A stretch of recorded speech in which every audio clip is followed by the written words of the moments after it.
मध्य प्रदेश के ग्वालियर स्थित पीएचई विभाग में एक मुर्दे ने 14 साल नौकरी की। वो ऑफिस गया, काम भी किया, उसे विभाग ने वेतन भी जारी किया। यही नहीं, उसके बड़े बेटे को अनुकंपा नियुक्ति भी विभाग में दे दी गई।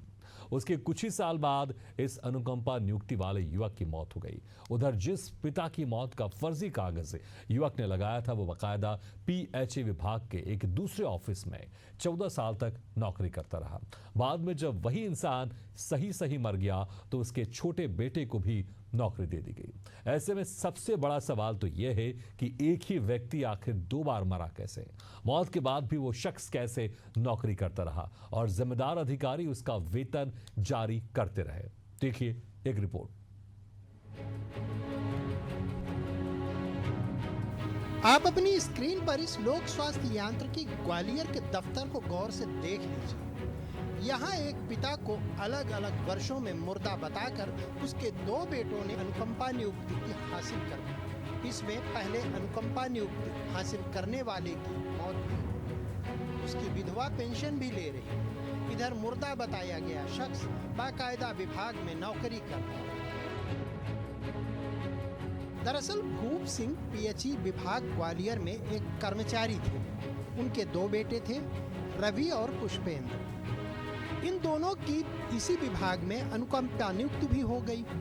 वैसे तो आश्रित की अनुकंपा नियुक्ति पिता के निधन पर होती है, वह भी एक ही संतान को मिलती है। लेकिन रवि और पुष्पेंद्र राजपूत दोनों सगे भाइयों की अनुकंपा नियुक्ति मिली, वह भी अलग अलग वर्षों में। पहले 2007-8 में कर्मचारी भूप सिंह की मृत्यु बताकर बड़े बेटे रवि को अनुकंपा नियुक्ति दे दी गई। खास बात ये कि रवि की अनुकंपा नियुक्ति के बाद भी भूप सिंह विभाग में बाकायदा नौकरी करता रहा। जब 30 अक्टूबर 2021 को भूप सिंह की मौत हो गई तो उसके छोटे बेटे पुष्पेंद्र को भी अनुकंपा नियुक्ति दे दी गई। इस मामले में अब इस विभाग के चीफ इंजीनियर का क्या कहना है, आइए आपको सुनवाते हैं। इसमें क्या है कि कोई भूप सिंह नाम का कर्मचारी था जिसकी मृत्यु 2021 में हुई थी और उसी भूप सिंह कर्मचारी को 2007 में मृत्यु दिखाकर फर्जी आदेश से उसके बड़े लड़के ने अनुकंपा नियुक्ति ज्वाइन की थी।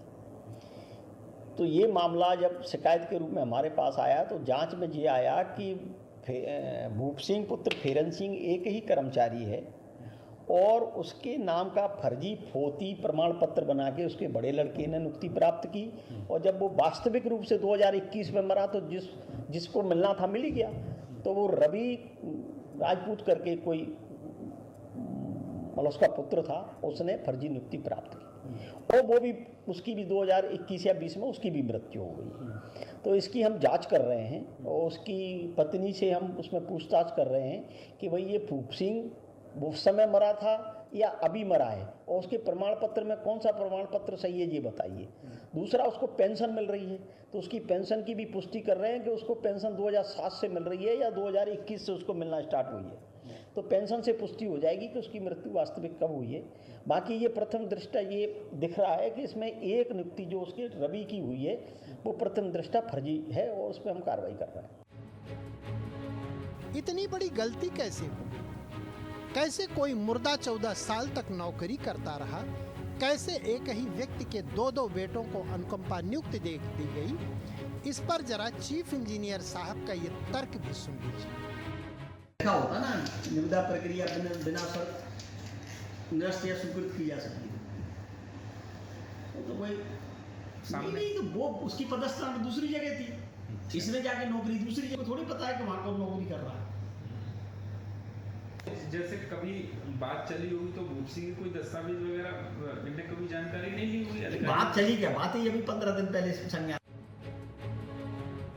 हालांकि अब चीफ इंजीनियर इसकी हर एंगल से जांच कराने का भरोसा दे रहे हैं, मगर सवाल तो यही है कि एक ही व्यक्ति आखिर 2 बार मरा कैसे?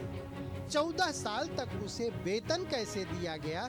इसके जिम्मेदार अफसर आखिर कब तक बचते रहेंगे? एशियन न्यूज़ के लिए ग्वालियर से भूपेंद्र भदौरिया की रिपोर्ट।